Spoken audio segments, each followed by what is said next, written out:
Et I have your back. Ceci dit, ça fait très bien en fond ta veste. Hein.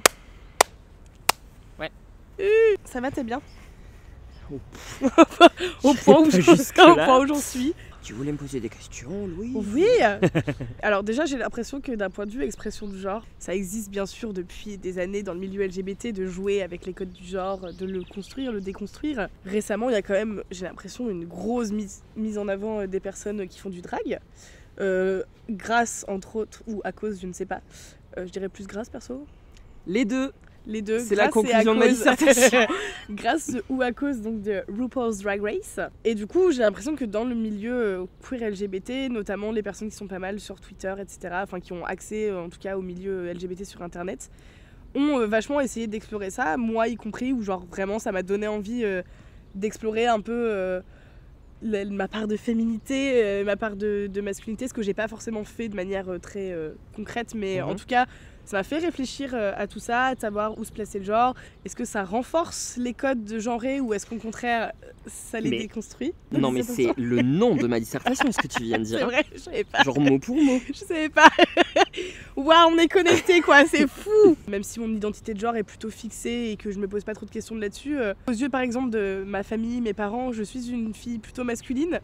Alors que en fait dans les milieux LGBT, si on va surtout dans les milieux des lesbiennes, etc., je suis plutôt une meuf féminine, comme on dit. Genre clairement je suis pas butch, même si je suis bi. I'm so gay. Bref, butch. Je suis butch. Attends, j'avais un truc... Bibouchka, bibouchka, bibouchki, aya. J'ai pas la ref. Babouchka, Babouchka. Kate Bush.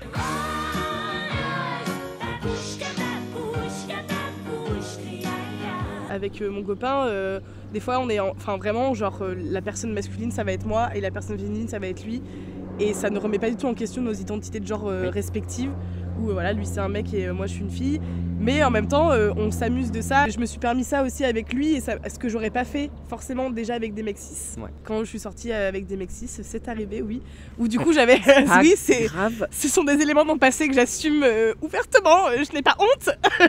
Mais où voilà, où du coup j'avais plus un peu, c'est ça, le rôle de la fille et de la femme et dans une relation perçue en tout cas comme hétérosexuelle. Mais je pense que ces questions d'expression de genre, elles reviennent quand même pas mal sur le devant de la scène LGBT. Scène LGBT. Parce qu'il y a vraiment une scène LGBT, du coup c'est drôle. Oui. Et c'est vachement bien de pouvoir expérimenter un peu ouais, il y a des fois là, tu vois, j'ai mis du rouge à lèvres et du maquillage et je me trouve trop belle et je suis trop contente, tu vois, voilà. Alors que vraiment, dans ma vie de tous les jours, même des fois je sors en soirée où littéralement je mets rien. Ah oui, et ça c'est dur aussi, c'est dur. J'adore l'androgynité. Sauf que être androgyne quand tu fais un bonnet E, que t'as des grosses cuisses, des grosses hanches, que tu fais 1m70, donc je suis ni très grande ni très petite, hein, je suis juste vraiment banale. Mais en tout cas, genre moi quand je me dis ouais, j'aimerais trop être androgyne, forcément dans ma tête j'ai un peu cette image, tu vois, du skinny androgyne, ultra grand, crâne rasé, tu vois, genre hyper mince. Qui a l'air d'être malade depuis 3 semaines. En fait c'est ça aussi, genre l'androgynité c'est être masculin. Oui, bah oui. Et en fait genre non, en fait l'androgynité... Les vêtements neutres, c'est des pantalons. C'est ça. On a fait une collection unisexe. Oui, en fait c'est une collection masculine. Avec des t-shirts. C'est ça, exactement. Avec des t-shirts et un col serré. Et voilà, c'est androgyne et unisexe, tu vois. T'es en train de répondre à tes propres questions. Oui, rien à dire depuis tout à l'heure. Je parle et je me dis ah mais oui, en fait c'est ça. C'est exactement ça. Être androgyne, ça veut pas dire ok, c'est que les gens ne sauront pas si je suis une fille ou un garçon. En fait, c'est pas ça l'androgynité. C'est juste, c'est ça, mixer des codes en fait. Et oui, je pense que ce sera toujours évident pour la plupart des gens, en tout cas, pareil, que je serai toujours perçue comme une femme. Et ça me convient, donc il n'y a aucun souci. Mais en même temps, dire les gens ne savent pas si je suis une fille ou un garçon, ça amène aussi la question à partir de quel moment tu ressembles à une fille ou tu ressembles à un garçon. Bah quand les gens te voient comme telle en fait. Oui, mais même ça, si par exemple t'as tout on dirait un garçon hein, selon la société, ouais. Mais par exemple t'as des gros seins et genre tu t'as pas envie de mettre un binder ou quoi, est-ce que même si tout le reste ça fait garçon, les gens direct ils vont se dire ça c'est une meuf? Ou est-ce que si t'as l'air extrêmement masculine mais t'as quand même du maquillage, les gens ils vont se dire ah ça c'est une fille qui ressemble à un garçon? Imaginons une femme trans, à partir de quelle étape elle va être considérée comme femme par la société, tu vois? À partir de les cheveux longs, le maquillage, porter une robe, avoir des seins, tu vois, c'est... Je pense que les gens sont quand même tellement cisnormés qu'ils vont quand même... du coup, je pense, la majorité des gens vont quand même se baser sur ce qui, biologiquement, pour eux, correspond à ce qu'est une femme et un homme. Donc en effet, s'ils voient de la poitrine, ils vont se dire ok, c'est une meuf, même si tu te considères pas comme une meuf, et voilà.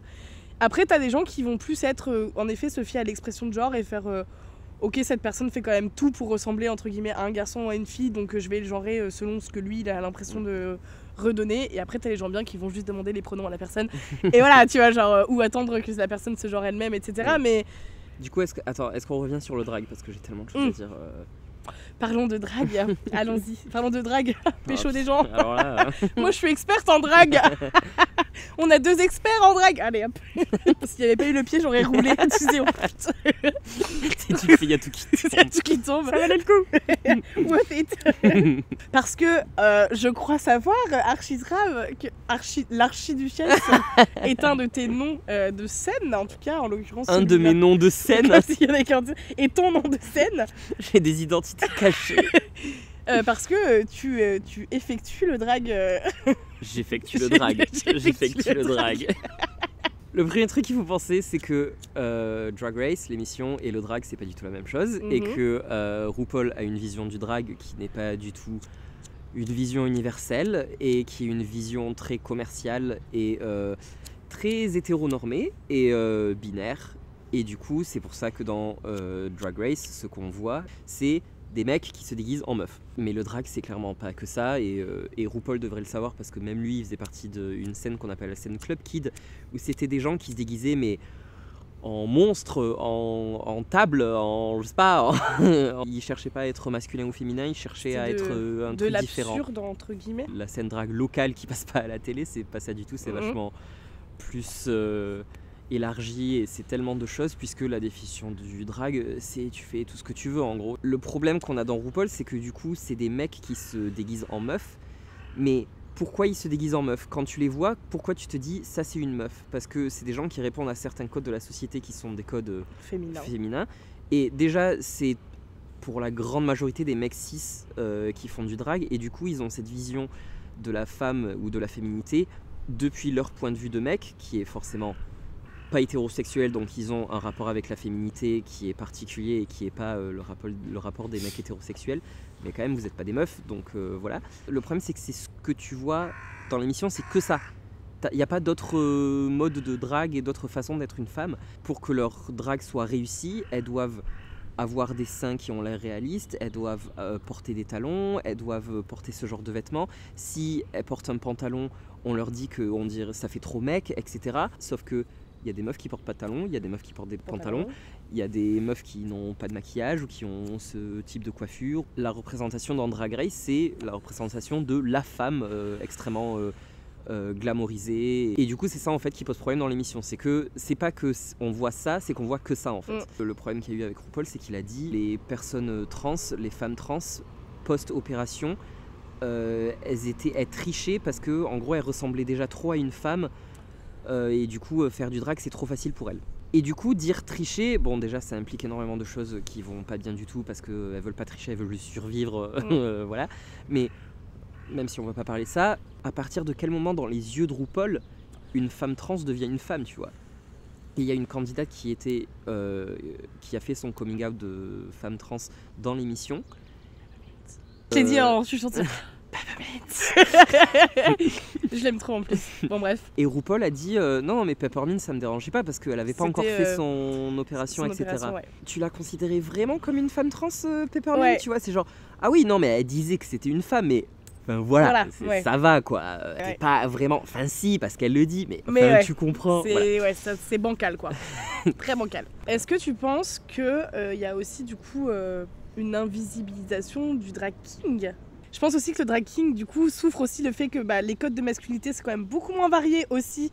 Donc au bout d'un moment, quand tu te déguises en mec, c'est genre, je me fais de la barbe, je mets une veste avec des gros larges épaules et des pantalons, et j'ai une démarche comme ça. La féminité, c'est des codes tellement absurdes aussi, ce qu'on demande aux femmes des choses absurdes. Des choses qu'elles n'atteindront jamais, les formes du corps, ou voilà, les coiffures énormes, c'est que des trucs exagérés qui partent de choses demandées aux femmes dans l'imaginaire collectif, et enfin voilà. Ensuite, c'est aussi parce que c'est beaucoup des mecs gays qui font ça, et comme tu sais, les mecs gays sont très visibles. Sont très visibles sur la scène LGBT, et du coup forcément il y en a plus. Je pense aussi que c'est parce que quand t'es un mec gay et que du coup t'as une part de féminité qui n'est pas acceptée par la société, et que c'est du coup quelque chose que tu veux revendiquer et transformer en drague, il y a moins ça chez les femmes avec la masculinité, puisque quand t'es un mec qui a cette part de féminité, t'es vraiment humilié pour ça, etc., puisque la féminité est mal vue chez tout le monde, les hommes ou les femmes. Et du coup, c'est pour ça, je pense que ça devient beaucoup plus politique et important, alors que une part de masculinité chez les femmes, c'est pas accepté non plus. Mais en même temps, c'est quand même plus respectable. La masculinité, c'est aussi bien chez les hommes et chez les femmes, tu vois. Genre, s'il y a une femme qui fait des trucs de mec, elle sera récompensée pour ça, voilà. Après, par contre, je sais qu'il y a beaucoup de gens qui disent ça. Je sais que vu que les gens, ils connaissent souvent que Drag Race, ou voilà, ils commencent un peu à s'ouvrir au drag, etc., et à toute cette culture et tous ces gens-là, du coup, on pense direct que les drag kings, ça n'existe pas, et que c'est pas du tout un truc qui est mis en avant, etc. C'est pas très vrai, ça, en vrai. J'ai déjà été dans une pièce avec au moins 3 drag kings qui ont fait une performance sur la scène. Je pense que les gens qui ont ces avis-là aussi sur, tu vois, ouais, le drag, c'est que des mecs cis gays qui se déguisent en meuf, machin, c'est faux. Ça, c'est le drag commercial qu'on voit à la télé et qu'on voit dans les trucs très mainstream, etc. Mais tu vas dans un bar queer, voilà, à Londres, parce que moi j'habite à Londres, donc c'est de ça dont je peux parler. Des mecs gays cis qui font du drag, évidemment qu'il y en a, mais il y a beaucoup de gens qui se posent des questions sur le genre, et c'est pas du tout mecs qui se déguisent en meuf, tu vois. Et comme je te l'ai dit, il y a aussi des drag kings, beaucoup, voilà. Donc c'est des choses qui existent, c'est juste pas des choses qu'on voit, qui sont commercialisées et qui, voilà. Parce mais donc que ça RuPaul, veut quand même dire que ce qui est vendeur, c'est quand même plutôt le drag queen, quoi. Le truc, c'est qu'on pourra jamais vraiment savoir pour l'instant, parce qu'il y a eu que RuPaul, et que RuPaul du coup a son idée du drag, et c'est RuPaul qui est connu et qui fait son truc, et voilà. Si on avait une autre émission, une compétition avec que des drag kings, je pense qu'il y a plein de gens qui se diraient oh là là, en fait c'est trop bien, on peut faire plein de trucs, voilà. La vision que RuPaul a du drag, c'est une vision très vendeuse, parce qu'elle rentre dans les codes hétéronormés et aussi homonormés, qui est un mot que j'ai appris il y a pas longtemps. Ce que tu montres de je suis gay, j'ai ce vécu, etc., c'est quelque chose de très normalisé, qui est différent du coup que hétéro, mais c'est quand même quelque chose qui convient aux hétéros, tu vois. Donc c'est pour ça que c'est très vendeur et que ça fait pas peur, parce que c'est pas si politique, tu vois, c'est pas, on défie pas le genre, vrai. On reste dans la binarité homme-femme, voilà. Si on s'arrête à les hommes qui se déguisent en femmes, ça défie le genre, ben, on peut pas avoir une réflexion très poussée. J'étais au Printemps des Assos, qui est un salon d'associations LGBT organisé à Paris au mois de mai tous les ans. Et il y avait un stand de Maison Chérie, qui est une maison de drague à Paris. À ce moment-là, donc il y avait une drag queen et un drag king qui s'appelle Jésus de la Vidange, un truc comme ça, je sais plus son nom. Oui, je crois, ouais. Qui a l'air quand même de faire son petit bout de chemin, donc un drag king français, etc.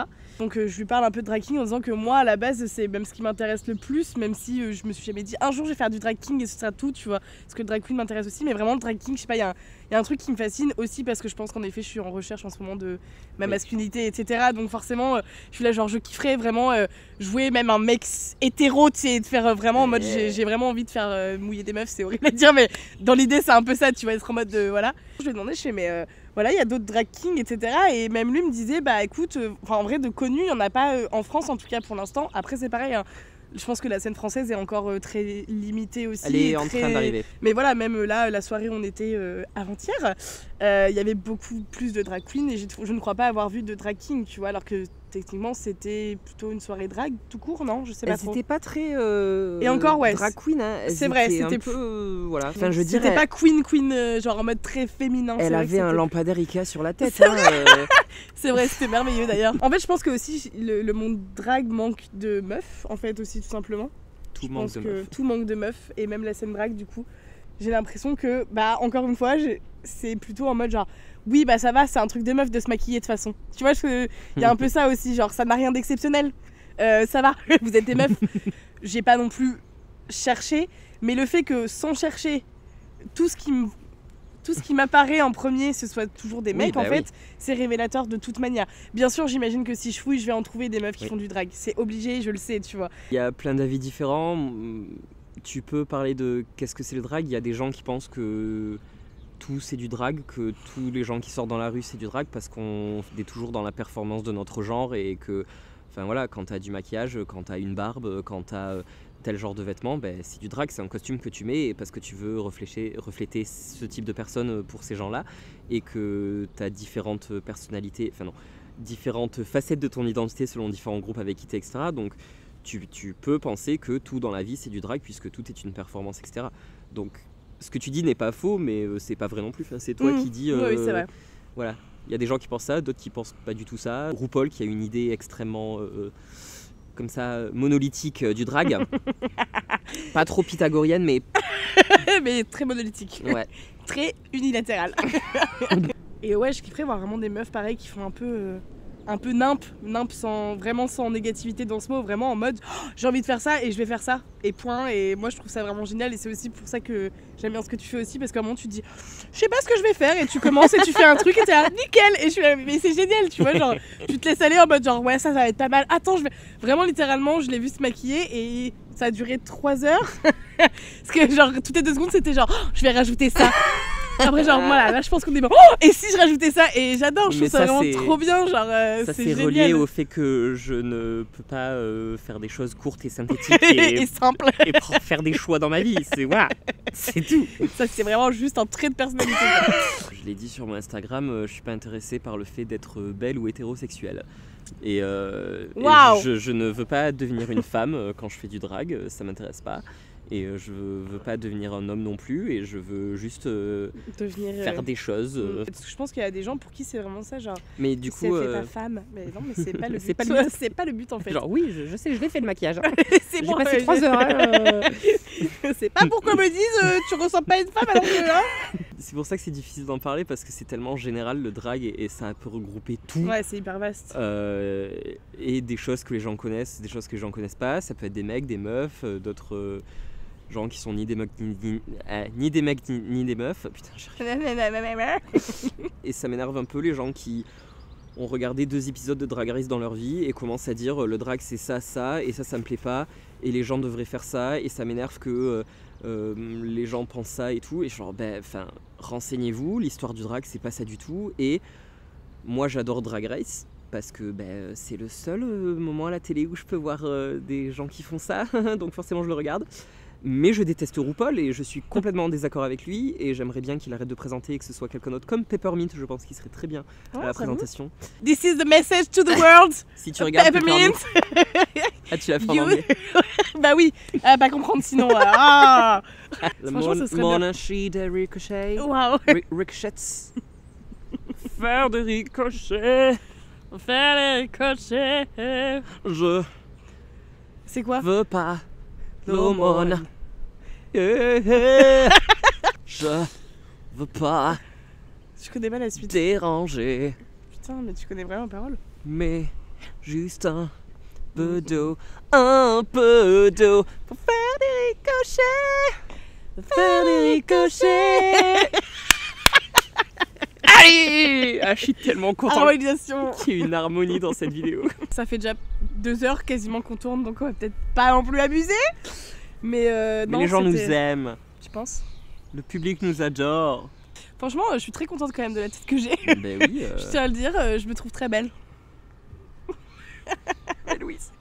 Franchement, c'est beau comme moment, c'est beau. Au revoir, on peut te retrouver sur quoi? Sur Twitter.